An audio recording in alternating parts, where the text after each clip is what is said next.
El gelat d'orxata ja té denominació d'origen. Neix al mercat el primer polo d'orxata elaborat amb xufa de València. El nou refresc porta el segell de denominació d'origen.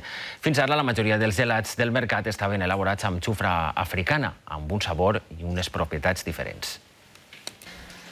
La fórmula magistral, la de sempre, amb xufa, aigua i sucre, s'elabora l'orxata líquida valenciana. Amb la mateixa tradició s'elabora ara el polo d'orxata. El procés de l'orxata totalment es pausteritza per a que tingui un període de conservació més llarg i es congelen els polos i quan ixen al mercat estan deliciosos i cremosos com l'orxata. La iniciativa naix d'esta geladeria ubicada al bressol de la Xufa, al Boralla. La previsió és vendre'n 300.000 unitats amb l'objectiu de fer-li un bon mos a l'estiu. Un producte 100% valencià amb el sabor inconfusible. Fa gust a horchata i la textura és d'horchata.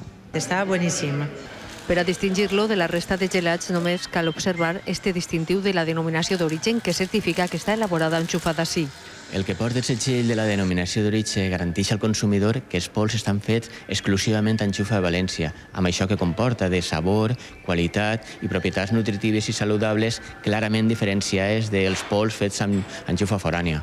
I per ampliar mercat, vora 300.000 litres d'este dolç líquid arribaran als consumidors nord-americans. L'empresa ja ha contractat amb una gran distribuïdora dels Estats Units per a facilitar-ne la seva introducció. Líquida o sòlida, només cal disfrutar del plaer del seu sabor.